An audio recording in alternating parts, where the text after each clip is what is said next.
Hello students, कैसे हैं आप सब। उम्मीद करता हूं सब ठीक ठाक होंगे। मैं भी एकदम बढ़िया हूं। तो फिर देर किस बात की, स्टार्ट करते हैं हम लोग आज का एपिसोड। और आज के एपिसोड में हम लोग पढ़ने वाले हैं एक्सरसाइज 8.1 का सॉल्यूशन, सवाल नंबर 2 और 3 का सॉल्यूशन आज हम लोग करेंगे। तो पिछला वीडियो में इस एक्सरसाइज में हम पहला नंबर सवाल को बनाए हुए थे। उसमें हम लोग जो सवाल देख रहे थे वो 2 वेरिएबल लीनियर इक्वेशन का था। और ये अब तुम्हारे दूसरा नंबर सवाल में है 3 वेरिएबल लीनियर इक्वेशन का सवाल मिल रहा है। तो हमें यहाँ पे क्या करना होता है कि एक्स वाई जेड का वैल्यू निकालना होता है। वो भी कौन सा मेथड से? मैट्रिक्स मेथड से। देखो लिखा गया है कि solve the following system of equations bye matrix method. तो देखो इसमें भी एक क्वेश्चन अगर तुम समझ गया 3/3 में भी, तो सारा क्वेश्चन खुद से बना सकते हो। सब एक ही प्रोसेस से बनने वाला है, इसलिए एक क्वेश्चन बढ़िया ढंग से समझो। पहले तो तुम्हें इन इक्वेशन को लिख लेना है गिवन। हमारे पास जो इक्वेशंस है x minus y plus z equal to 4, x minus y plus z equal to 4, x minus 2y, x minus 2y minus 2z equal to 9, और फिर 2x plus y, 2x plus y और plus 3z equal to 1। ये हमारा equations को लिख लें। x minus y plus z equal to 4, x minus 2y minus 2z equal to 9 और 2x plus Y plus 3z equal to 1। अब इसके बाद हमें इसको मैट्रिक्स मेथड से बनाना है। तो मैट्रिक्स मेथड से बनाने के लिए हम लोग इसको क्या करते हैं, इन मैट्रिक्स फॉर्म पे लिखते हैं। यहां पर लिखेंगे इन मैट्रिक्स फॉर्म। अगर ये सिस्टम ऑफ इक्वेशंस को मैट्रिक्स फॉर्म पे लिखना है तो हम थ्योरी क्लास में ही बताए थे, और यहां भी बता देते हैं कि x वाले कोफिशिएंट को पहले लिखना है। तो x का कोफिशिएंट कितना है? 1 है। फिर यहां पर x का कोफिशिएंट कितना है? 1 है। फिर यहां पर x का कोफिशिएंट कितना है? 2 है। अब y का कोफिशिएंट को लिखना है। y का कोफिशिएंट यहाँ पे कितना है? -1 है। इसके पास y का कोफिशिएंट कितना है? -2 है। और यहाँ पर y का कोफिशिएंट कितना है? 1 है। फिर इसके बाद z के कोफिशिएंट को लिखना है। इसका कोफिशिएंट कितना है? 1। फिर इसके नीचे -2 और फिर इसके नीचे 3। तो इस तरह से तुम्हें लिख लेना है। सारे सवालों में इसी तरह से लिखना है। अब इसके बाद देखो इसमें 3 वेरिएबल है x y z। तो इसके बाद हम जस्ट वेरिएबल्स को लिखते हैं x y z। वर्टिकली लिखना है, वर्टिकली लिखना है। फिर इक्वल टू के बाद वाले एलिमेंट्स को लिखो 4 9 1, 4 9 1। ये हम लोग मैट्रिक्स फॉर्म पे इसको लिख लिए। फिर इसके बाद हम नेमिंग करने बताए हुए थे कि इसका नाम हमें a लेना है, इसका नाम x लेना है और इसका नाम b लेना है। तो let a equal to a किसके इक्वल हो जाएगा? 1 1 2 1 1 2 और फिर -1 -2 और फिर 1। फिर इसके बाद 1 -2 3। ये हमारा मैट्रिक्स A हो गया। इसका नाम x लेना है। x इक्वल टू हो गया x y z, और इसका नाम हमेशा b लेना है। b किसके इक्वल हो गया है? 4 9 1, 4 9 1। अब जब हम नेमिंग कर लिए, इसको हम नेमिंग के अनुसार से लिखेंगे। इसको बोल सकते हैं ax इक्वल टू b, क्योंकि इसका नाम a है। Then ax equal to b, ऐसा हम लोग लिख सकते हैं। अब हम बताए हुए थे कि यहां से हमें x मतलब x y z का वैल्यू निकालना है, इसीलिए x मैट्रिक्स को इधर ही रखेंगे। a हमारा ट्रांसफर हो जाएगा, तो इधर हम क्या लिखेंगे? इसको a इनवर्स लिखेंगे और इनटू b। ऐसा कैसे लिखाता है पिछला वाला सवाल में बता चुके हैं। x इक्वल टू क्या लिखोगे? a इनवर्स b, और इसको मान लेना है इक्वेशन 1। अब तुम्हारा टारगेट क्या है कि देखो ये जो x है मतलब x y z का वैल्यू है वो a इनवर्स इंटू b के मल्टीप्लीकेशन के इक्वल है। तो हम इन दोनों को अगर मल्टीप्लाई कर लेते हैं तो x का वैल्यू निकल जाएगा। तो अभी अब हमारे पास क्या काम बचा हुआ है कि a इनवर्स निकालेंगे पहले। ए इनवर्स निकाल लेंगे क्योंकि बी तो हमें मालूम ही है। और ए इनवर्स निकालने के लिए प्रक्रिया क्या है कि पहले डिटर्मिनेंट निकालेंगे, फिर कोफैक्टर निकालेंगे, फिर एडजॉइंट निकालेंगे और उसके बाद ए इनवर्स का फॉर्मूला लगाएंगे। चलो इसका डिटर्मिनेंट निकालते हैं। Determinant of A equal to, इसका डिटर्मिनेंट निकालना है तो डायरेक्ट एक्सपेंड करते हैं क्योंकि आप लोग तो 3/3 ऑर्डर का डिटर्मिनेंट निकालना जानते हो। यहाँ प्लस माइनस और प्लस पे एलिमेंट्स को लेना होता है। चलो इसको प्लस पे ले लिए 1। अब जिस एलिमेंट को लिए हैं उसका कॉलम और रो को डिलीट करना होता है, तो इसका कॉलम और रो डिलीट कर दिए। जो एलिमेंट बच गया है उसको हम डिटर्मिनेंट फॉर्म पे लिखेंगे, -2 1 -2 3, -2 1 -2 3। अब अगला एलिमेंट को हमें माइनस पे लेना होता है और ये माइनस पहले से है तो माइनस माइनस क्या हो जाएगा, +1 हो जाएगा। माइनस माइनस क्या हो जाएगा, +1 हो जाएगा। अब 1 के हम लोग कॉलम और रो को डिलीट करेंगे, ये कॉलम और रो डिलीट करेंगे। 4 एलिमेंट कौन कौन बचेगा, 1 2 -2 3, 1 2 -2 और फिर 3 और फिर प्लस अगला वाला एलिमेंट को हम लोग प्लस पे लेंगे कि प्लस माइनस प्लस साइन होता है, यहाँ पे प्लस फिर माइनस फिर प्लस। अब 1 वाले एलिमेंट के कॉलम और रो को डिलीट करेंगे तो ये 4 एलिमेंट बचेगा, 1 2 -2 1 1 2 -2 1 फिर इक्वल टू 1। 2/2 ऑर्डर का डिटर्मिनेंट क्रॉस मल्टीप्लिकेशन से निकलता है। इधर से पहले गुना करेंगे -6 और फिर इधर से गुना करेंगे तो माइनस माइनस क्या हो जाएगा, +2 हो जाएगा। फिर +1 × इधर से गुना करेंगे 3 और इधर से गुना करेंगे तो माइनस माइनस +4 हो जाएगा क्योंकि बीच में माइनस आता है, प्लस हो गया। फिर +1 इधर से मल्टीप्लाई करेंगे 1 और फिर प्लस कितना हो जाएगा 4। यहाँ पर हो गया 1 × -4 और फिर +1 × 7 और +1 × 5 तो -4 + 7 -4 + 7 + 5 कितना आ गया, 8 के इक्वल आ गया। अब हम लोग जानते हैं कि ए इनवर्स तभी निकलता है जब डिटर्मिनेंट ऑफ ए 0 के इक्वल नहीं आता हो, तब हम ए इनवर्स को निकाल सकते हैं। अब यहाँ डिटर्मिनेंट 0 नहीं आया है तो हम लोग लिख देंगे कि since determinant of A not equal to 0 therefore A inverse exist कर रहा है। हम लोग इसका ए इनवर्स निकाल सकते हैं, ए इनवर्स एग्जिस्ट कर रहा है। अब अगला टारगेट क्या है, जब डिटर्मिनेंट निकालनी है तो कोफैक्टर निकालना होता है और कोफैक्टर का हम लोग सिंबल कैपिटल AIJ से दिखाते हैं। IJ पोजीशन के हिसाब से बदलता रहता है। जैसे यहाँ वाले का पोजीशन क्या है, A11 A12 A13 A21 22 23 A31 A32 A33। तो पहले हम इसका निकालते हैं A11 का। अब कोफैक्टर निकालना start. Now A11 equal to -1 का पावर 1 + 1 और जिस भी एलिमेंट का कोफैक्टर निकल रहा है फिर उसी तरह से उसका कॉलम और रो को डिलीट करेंगे और जो एलिमेंट बचेगा उसको डिटर्मिनेंट फॉर्म पे लिखना है। तो -2 1 -2 3 आएगा, -2 1 -2 3। तो -1 का पावर देखो यहाँ पे कितना हो जाएगा, 1 और +1 कितना हो गया, 2 हो गया। तो जो कि हमारा ये इवन नंबर है, साइन क्या देगा, पॉजिटिव साइन देगा। तो कितना हो जाएगा, +1 तो इसे मल्टीप्लाई करेंगे कोई फर्क नहीं पड़ेगा। यहाँ पर हो गया -6 और +2 इक्वल टू कितना हो जाएगा, -4 आ गया। ये हमारा कितना आ गया, -4 आ गया। अब हम लोग किसका कोफैक्टर निकालेंगे, A12 वाले पोजीशन का। थोड़ा सा प्रक्रिया लंबा चलेगा, कैलकुलेशन ध्यान से करना है। -1 का पावर 1 + 2। अब ये 1 + 2 को हम डिलीट करेंगे तो 1 2 -2 3 आएगा, 1 2 -2 3 -1 का पावर 3 और फिर इधर से मल्टीप्लाई करेंगे 3 + 4 हो जाएगा, 3 + 4। अब ये यहाँ पर देखो ऑड पावर यानी कि माइनस साइन आएगा तो कितना आ गया, -7 आ गया, -7 आया।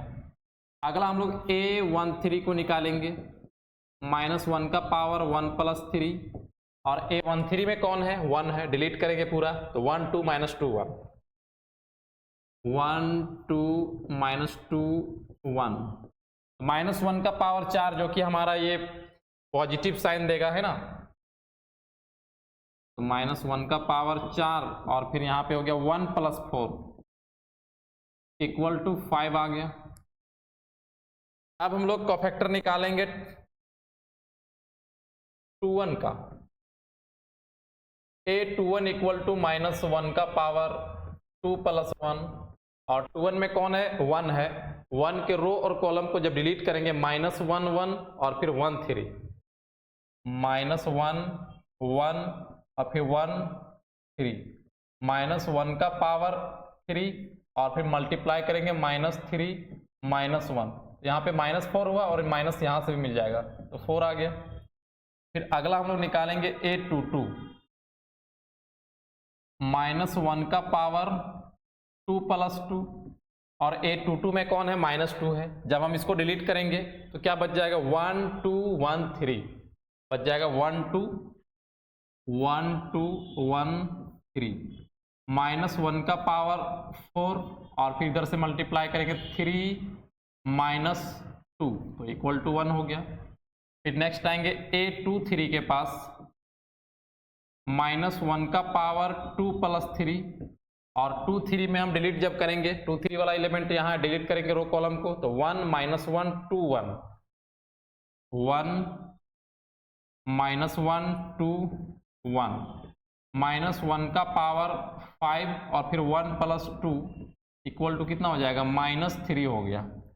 फिर अगला हम लोग A31 का निकालेंगे -1 का पावर 3 + 1 और 31 में कौन है 31 में हमारा 2 है तो इसको डिलीट करेंगे -1 -2 1 और फिर -2 -1 -2 1 और फिर -2 -1 का पावर 4 और यहाँ से मल्टीप्लाई करेंगे 2 + 2 हो जाएगा और = कितना हो जाएगा 4 आ जाएगा।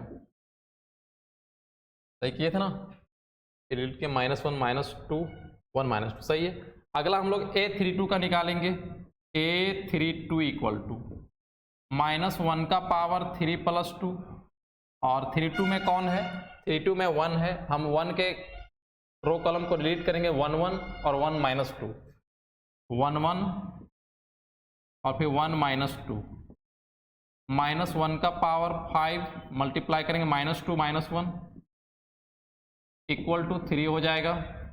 फिर इसके बाद हम लोग A33 का वैल्यू निकालेंगे -1 का पावर 3 + 3 और 3 3 में जब इसको डिलीट करेंगे ये पूरा तो 1 1 और फिर -1 -2 1 1 -1 -2 -1 का पावर 6 × -2 + 1 = -2 और फिर +1 = कितना आएगा -1 आएगा है ना -2 + 1। अब टोटल कोफैक्टर निकल गया है तो हम लोग एक साथ इसको लिखेंगे मैट्रिक्स फॉर्म पे कोफैक्टर ऑफ A =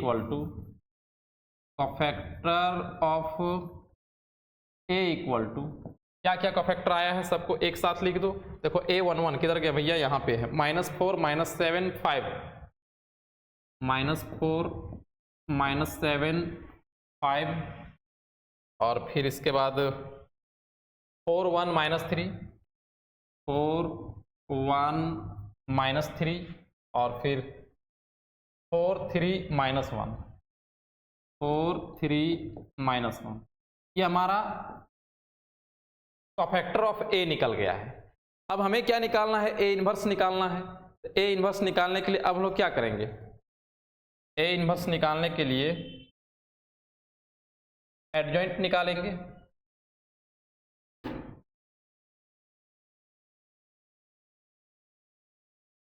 अब इसके बाद हम लोग क्या निकालेंगे एडजॉइंट ऑफ A = एडजॉइंट निकालने के लिए हम लोग क्या करेंगे कोफैक्टर का ट्रांसपोज मतलब जो पहला रो है वो पहला कॉलम बनेगा -4 -7 5 फिर 4 1 -3 4 3 -1 पहला रो को पहला कॉलम बना दिए दूसरा रो को दूसरा कॉलम बना दिए और तीसरा रो को तीसरा कॉलम बना दिए। ये हमारा ट्रांसपोज हो गया कोफैक्टर ऑफ A का तो इससे हमारा एडजॉइंट निकल गया।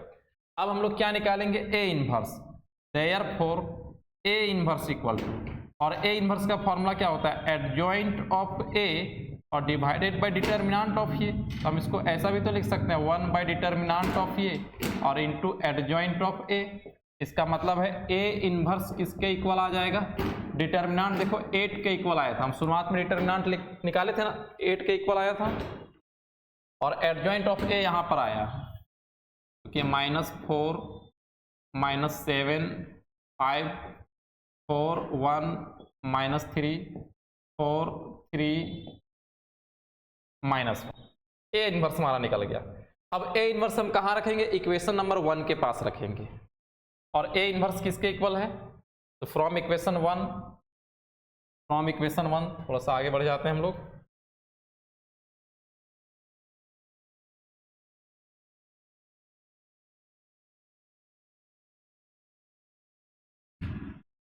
फ्रॉम इक्वेशन 1 एक्स हमारा किसके इक्वल है, ए इनवर्स इंटू बी के इक्वल है, और एक्स कौन सा मैट्रिक्स था, एक्स वाई जेड था, और ए इनवर्स देखो हमारा यहाँ पे आया है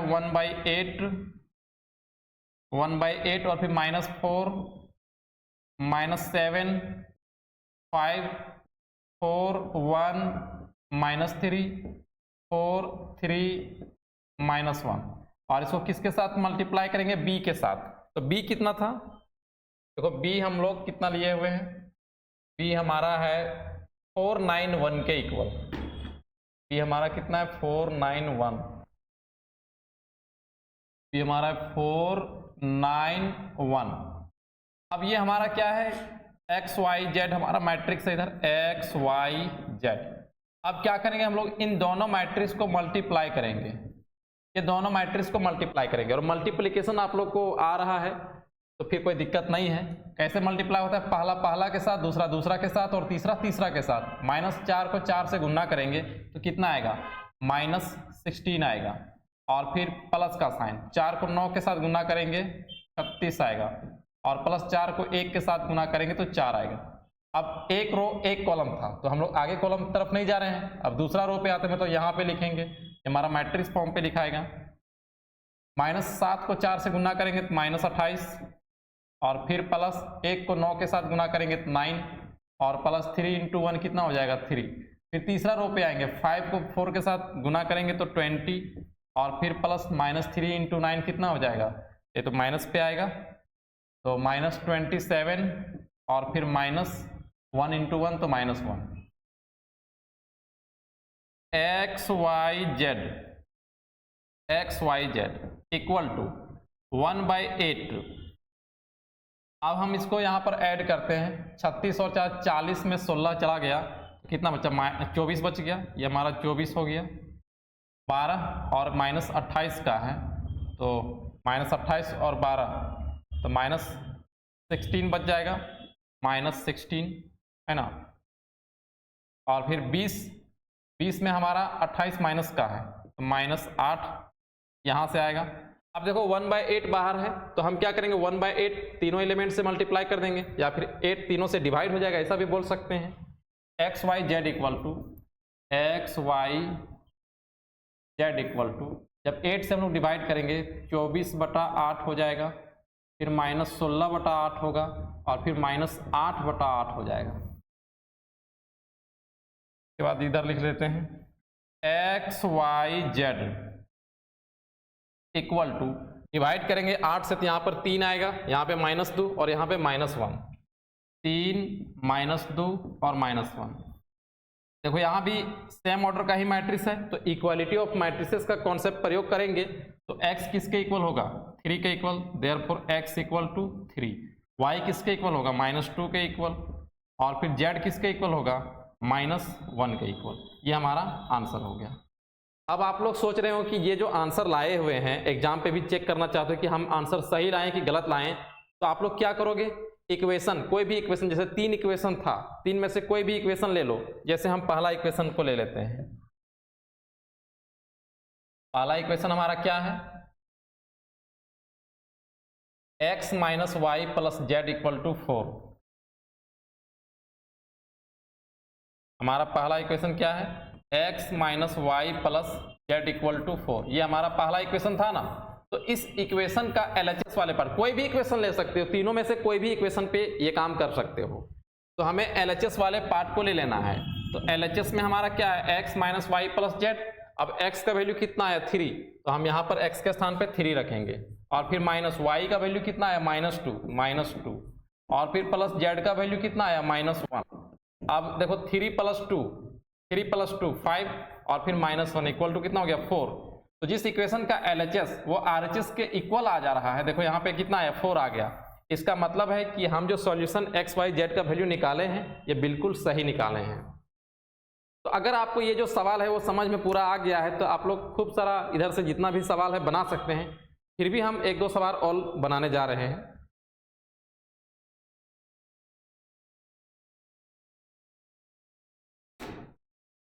देखिए इसका सेकेंड नंबर, थर्ड नंबर और 4 नंबर बिल्कुल पिछला सवाल जैसा ही है, कोई टेंशन नहीं है। मैट्रिक्स फॉर्म पे लिखिए, AXB नाम दीजिए, x = A इनवर्स B का इक्वेशन लीजिए, और फिर पूरा वही प्रक्रिया रहेगा, आसान से बन जाएगा। 5वां और 6ठा भी उसी टाइप से है, इसको भी खुद से बनाना है। अभी क्वेश्चन नंबर 7 पे देखिए, यहाँ थोड़ा सा क्या चेंजिंग है वो देखिए। हमारे पास ये जो 7 नंबर है वो 2x minus 3y plus z equal to कितना है, -1 है। और x minus 2y plus 3z equal to कितना है, 6 है। लेकिन यहाँ पे दिया गया है -3y plus 2z equal to 0। ये तो समस्या वाली बात है। 3 इक्वेशन अगर है तो x y z के फॉर्म पे तीनों होना चाहिए था, और यहाँ सिर्फ y और z है। तो पहली बार लड़का जब देखता है तो कंफ्यूज हो जाता है कि हम लोग बनाएंगे कैसे इसको।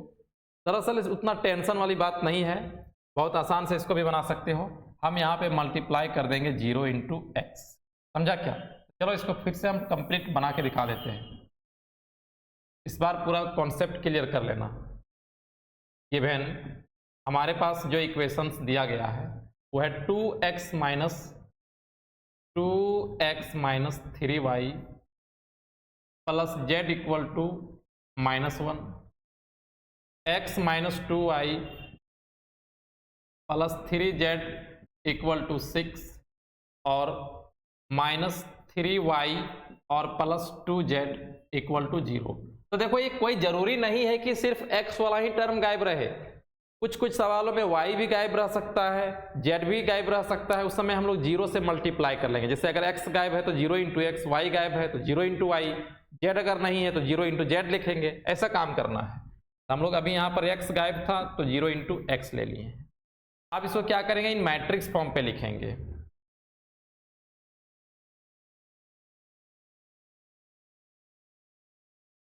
इन मैट्रिक्स फॉर्म, क्योंकि हमें मैट्रिक्स मेथड से बनाना है। इन मैट्रिक्स फॉर्म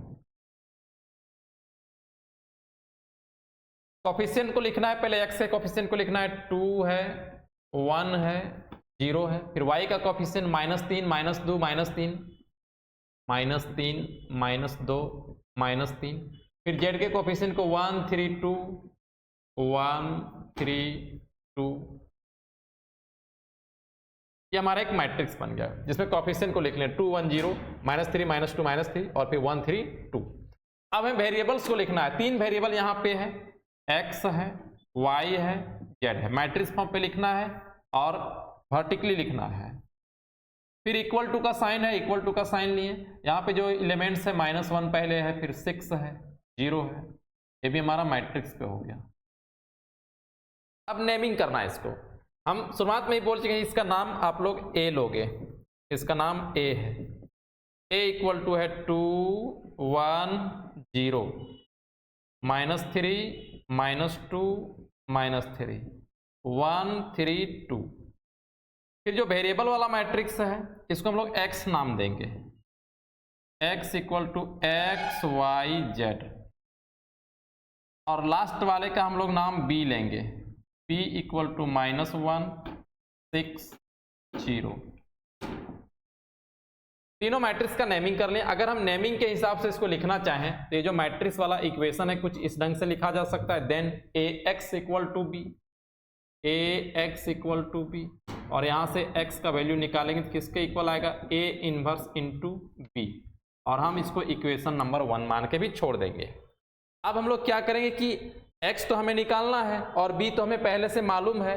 मालूम किसको करना है, a इनवर्स को, और a इनवर्स निकालने के लिए पहले हम लोग डिटर्मिनेंट ऑफ ये निकालेंगे। Now determinant of a equal to, determinant आप लोगों को पता ही है कैसे निकाला जाता है कि अगर इन तीनों एलिमेंट्स का हम प्रयोग करते हैं तो इसको प्लस पे, इसको माइनस पे, इसको प्लस पे लेना होता है। हम इसको प्लस पे ले रहे हैं, 2 को 2 प्लस पे ले लिए, तो 2 के कॉलम और रो को डिलीट कर देना है। क्या बचेगा, -2 -3 3 2, -2 -3 और फिर 3 2, और फिर इसके बाद हमें इस एलिमेंट को माइनस पे लेना है। माइनस ऑलरेडी पहले से है तो माइनस माइनस हो जाएगा प्लस।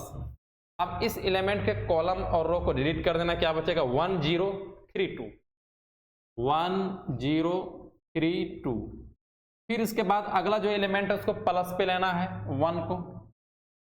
अब 1 वाले का कॉलम और रो को डिलीट करेंगे, 1 0 -2 -3, 1 0 -2 -1 0 -2 -3। अब ये 2/2 ऑर्डर का डिटर्मिनेंट है जो कि क्रॉस मल्टीप्लिकेशन से निकलेगा। डिटर्मिनेंट ऑफ ए हम लोग निकाल रहे हैं और पहले हमारा यहाँ पर एलिमेंट है 2 और मल्टीप्लाई करेंगे -4 और +9, 2 है -4 +9, और फिर अगला +3 है, फिर मल्टीप्लाई करेंगे 2 -0, फिर प्लस अगला एलिमेंट 1 है -3 और +0, 1 है -3 +0, 2 यहाँ पे आएगा, 5 बच जाएगा, 3 × 2 बचेगा, फिर 1 × -3 बचेगा, इक्वल टू 10 + 6 - 3, 16 में 3 गया तो 13 आया। देखो यहाँ पर 0 नहीं आना चाहिए था, अगर 0 आता तो इन्वर्स निकाल ही नहीं सकते थे हम लोग, तो 0 नहीं आया है तो लिख देंगे since determinant of A not equal to 0 therefore A inverse exist कर रहा है। अब ये इन्वर्स एग्जिस्ट कर रहा है तो कोफैक्टर निकालेंगे। तो नाउ अब हम लोग कोफैक्टर निकालना स्टार्ट करते हैं। पहले निकालेंगे A11, क्योंकि पोजीशंस के हिसाब से कोफैक्टर निकलता है। A11 A12 A13 21 22 23 31 32 33 A11। फिर इसके बाद क्या लिखना है, -1 का पावर 1 + 1।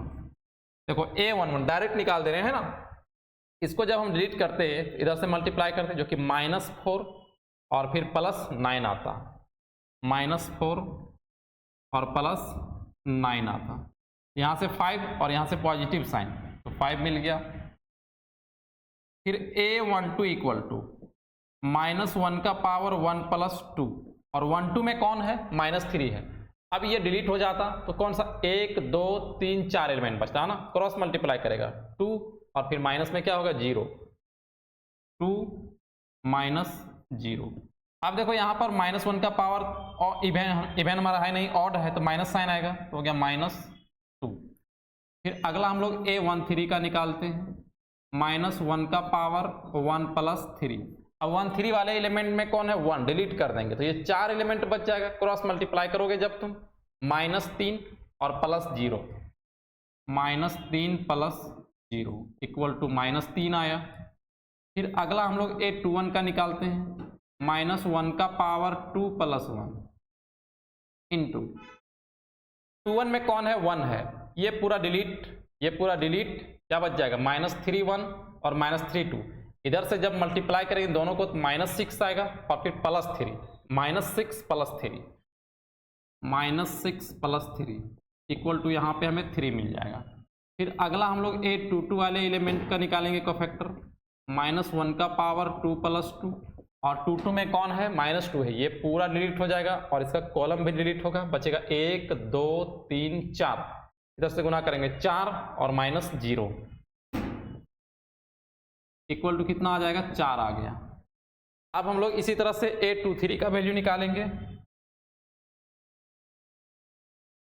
A23 इक्वल टू -1 का पावर 2 + 3 और 2 3 में कौन है 2 3 में हमारा 3 है, ये पूरा डिलीट हो जाएगा, इसका कॉलम डिलीट होगा तो बचेगा 1 2 3 4, इधर से गुना करेंगे -6 और फिर +0, -6 + 0 इक्वल टू कितना हो जाएगा 6, क्योंकि यहाँ से नेगेटिव साइन मिल जाएगा। फिर अगला हम लोग A31 का निकालेंगे वैल्यू, -1 का पावर 3 + 1 और 31 में जब डिलीट करेंगे, यहाँ ये पूरा जब डिलीट होगा ये 4 एलिमेंट बचेगा जो कि -9 और +2, -9 और +2 इक्वल टू हो जाएगा -7। फिर अगला A32 के पास आएंगे, -1 का पावर 3 + 2 और 32 में ये पूरा जब डिलीट होगा ये भी डिलीट होगा, इधर से गुना करेंगे 6 और फिर -1, 6 - 1 इक्वल टू कितना हो गया -5 हो गया। फिर इसके बाद A33 इक्वल टू -1 का पावर 3 + 3 और 33 में जब ये पूरा डिलीट होगा ये पूरा डिलीट होगा तो -4 और +3 है ना, डिटर्मिनेंट निकलेगा क्या आएगा -4 + 3, -4 + 3 इक्वल टू कितना आ गया -1 आ गया। अब सबका कोफैक्टर निकल चुका है तो हम सबको मैट्रिक्स के फॉर्म पे लिखेंगे। Cofactor of A equal to, cofactor of A equal to A11 के स्थान पे कितना आया है 5 -2 और फिर -3, 5 -2 -3, 3 4 6, 3 4 6, -7 -5 -7 -5 और फिर -1, ये हमारा निकल गया कोफैक्टर ऑफ A। अब हम लोग निकालेंगे इसका adjoint, adjoint of A equal to, adjoint कैसे निकलता है कोफैक्टर का ट्रांसपोज, ये जो पहला रो है वो पहला कॉलम बनेगा, 5 -2 और फिर -3, 3 4 6 -7 -5 और फिर -1, ये हमारा एडजॉइंट निकल गया। अब हम लोग निकालेंगे क्या A inverse, therefore A inverse equal to, और इसका फॉर्मूला होता है एडजॉइंट ऑफ A और divided by determinant of A।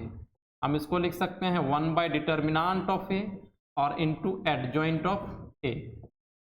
A inverse equal to, हमारे पास डिटर्मिनेंट आया था 13 और ये जो एडजॉइंट आया है यहाँ पे देखो कितना कितना है 5 -2 -3, 5 -2 -3, 3 4 6, 3 4 6 और फिर -7 -5 -7 -5 और फिर -1, ये चीज आ गया A inverse.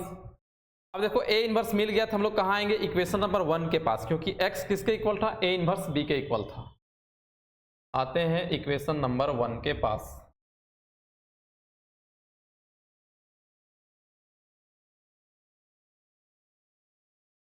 From equation 1, from equation 1 x किसके इक्वल था A इनवर्स इंटू B के इक्वल था और x का वैल्यू क्या था x y z, यही ना हमारा मैट्रिक्स फॉर्म पे था। और A इनवर्स देखो अभी अभी लेटेस्ट में लाए हुए हैं 1/13 और -5 -2 -3 3 4 6 -7 -5 -1 और फिर B हमारा किसके इक्वल है, B देखो हम लोग यहाँ पे लेट किए हुए थे -160 -160। अब देखो ये जो x का y का वैल्यू जो निकलेगा इधर मैट्रिक्स वाले प्रोडक्ट के इक्वल होगा, इसको गुना करना अब काम है, मल्टीप्लाई कर लेते हैं हम लोग। ये हमारा है एक्स वाई जेड 1/13 बाहर है, कोई फर्क नहीं पड़ेगा, इससे बाहर रहने देते हैं। अब मल्टीप्लाई करते हैं, पहला पहला के साथ, दूसरा दूसरा के साथ, तीसरा तीसरा के साथ, -5 + 18 -5 + 18 और फिर -7 को 0 के साथ गुना करेंगे तो -0। फिर दूसरा वाले रो पे आते हैं, क्योंकि एक रो एक कॉलम था, एक रो एक कॉलम यहाँ पे खत्म हो गया। दूसरा रो -2 को -1 के साथ गुना करेंगे 2 आएगा, 4 को 6 के साथ गुना करेंगे 24 आएगा और फिर -5 को 0 के साथ तो ये 0 हो गया। फिर इसके बाद तीसरा वाला रो पे आते हैं। -3 को -1 के साथ गुना करेंगे 3, और फिर +6 को 6 के साथ 36, और -1 के 0 के साथ ये हो गया 0। एक्स वाई जेड इक्वल 1/13, और यहाँ पे हम लोग ऐड करेंगे तो आएगा 13, 26, 39। अब 1/13 बाहर है तो टोटल एलिमेंट से 13 डिवाइड हो जाएगा।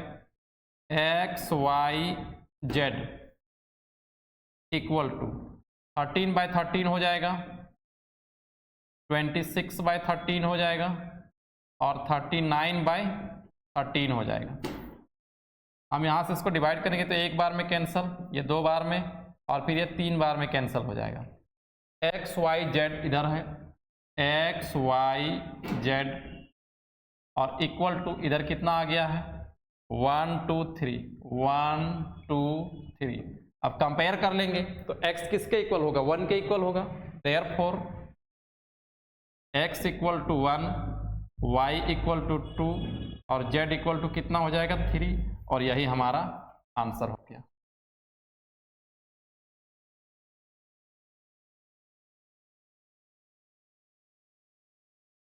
नेक्स्ट इसका 9, 10, 11 देखिए। यहाँ पे देखिए 9 नंबर सवाल पे अभी जो पिछला सवाल बनाए हुए हैं उसी टाइप का सवाल है। जब हम लोग 9 नंबर में इक्वेशन को लिखेंगे, जैसे 9 नंबर का बात कर रहे हैं, तो गिवन यहाँ पर पहला इक्वेशन में तो जैसे 3 जब इक्वेशन देखा ना तो समझ जाओ कि वहां पर एक्स वाई जेड का वेरिएबल आने वाला है। 3 इक्वेशन पे 2x - 3y है, 2x - 3y है। अब इसमें z नहीं है तो हम लोग क्या लिखेंगे +0 × z इक्वल टू 1 हो जाएगा। अब यहाँ पे आओ, x है, y नहीं है, फिर z है, तो y को क्या लिखोगे 0 × y और फिर +3z इक्वल टू 11। फिर यहाँ पर देखो x + 2y, x + 2y plus z equal to कितना है 7। अब फिर हम इसको मैट्रिक्स फॉर्म पे लिख लेंगे, जैसे जब इन मैट्रिक्स फॉर्म पे लिखता, इन मैट्रिक्स फॉर्म x के कोफिशिएंट को पहले लिखना होता है 2 1 1 2 1 1, फिर y के कोफिशिएंट को -3 0 2, और फिर z के कोफिशिएंट को 0 3, और यहाँ पे कोफिशिएंट कितना है 1 है। फिर इसके बाद वेरिएबल्स को लिखा जाता है x y z, फिर इक्वल टू के बाद वाले एलिमेंट को लिखना है 1 11 7। इसके बाद तो आप लोग पूरा प्रक्रिया जानते ही हो, खुद से बनाना है। और अगर नहीं बना पा रहे हो इसका मतलब तुम्हें डिटर्मिनेंट निकालना नहीं आ रहा है, इन्वर्स निकालने नहीं आ रहा है ना, मल्टीप्लाई करने नहीं आ रहा है, तो पहले वो सब क्लियर रहेगा तब तो। अगर वो सब बात क्लियर है तो आप लोग खुद से बना सकते हो, इसको कोई दिक्कत नहीं होने वाला। ये आपका होमवर्क रहा। अब बात करते हैं इस क्वेश्चन नंबर 10 पर। तो 10 में देखो ये तीसरा वाला इक्वेशन पे टोटल है, लेकिन ये दूसरा और पहला वाला इक्वेशन पे, पहला में z नहीं है और दूसरा पे y नहीं है, तो हम लोग ऐसे लिखेंगे इसको, जैसे 2x + 6y + 0 × z कर लेंगे, इक्वल टू कितना हो जाएगा 2। फिर यहाँ पे 3x + 0 × y और -z इक्वल टू कितना हो जाएगा -8। फिर यहाँ पर ये तो ठीक ठाक है, 2x - y + z equal to -3 है। अब इसको इन मैट्रिक्स फॉर्म पे लिखेगा, इन मैट्रिक्स फॉर्म कोफिशिएंट x का लिखोगे 2 3 2, y का कोफिशिएंट लिखोगे 6 है 0 है -1 है, z का कोफिशिएंट लिखना है तो 0 -1 1, और इसके बाद वेरिएबल्स को लिखना होता है x y z, और फिर इक्वल टू यहाँ पर भी 2 -8 3, ये हमारा हो जाएगा। इसके बाद आप लोग खुद से बनाइए इसको भी। अब इसका 11 में भी उसी तरह से है, यहाँ पर z नहीं है और यहाँ पर x नहीं है, तो z नहीं तो 0 × z लिखोगे, यहाँ पर हम लोग 0 × x लिखेंगे, है ना। इसके बाद भी सवाल देखो, ये जो तीसरा नंबर है, यहाँ भी using matrices solve the following system of equation, matrices का प्रयोग करके हमें इक्वेशंस को सॉल्व करना है। वही चीज दोबारा से है जो भी हम बनाए हुए हैं क्वेश्चन नंबर 2 पे। पहला नंबर में देख ही लिया क्या है, इसका सेकेंड, थर्ड, फोर भी देखिए सेम उसी टाइप से है, खुद से सब बनाओगे इधर। 5, 6, 7, देखो 6 में भी देखो यहाँ पे पहला में तो तीनों है लेकिन दूसरा इक्वेशन पे y नहीं है और तीसरा पे z नहीं है, तो y नहीं तो क्या लिखोगे 0 इंटू वाई। 6 में क्या लिखोगे, इस टाइप से लिखोगे x plus 2y plus z equal to 7, फिर 0, अच्छा x तो है यहाँ पे, x प्लस 0 इंटू वाई लिखोगे प्लस 3z इक्वल टू 11 और यहाँ पे लिखोगे 2x minus 3y plus 0 into z equal to 1। ये हमारा हो जाएगा। फिर इन मैट्रिक्स फॉर्म पे लिखेंगे। 7 ठीक ठाक है, 8 और 9 भी उसी टाइप से सवाल है ना। तो इस तरह से तीसरा नंबर में इतना ही सवाल है, टोटल बना लोगे। तो आज के वीडियो में इतना ही रखते हैं, हम लोग फिर मिलेंगे अगले वीडियो में। तब तक के लिए bye bye, love you all.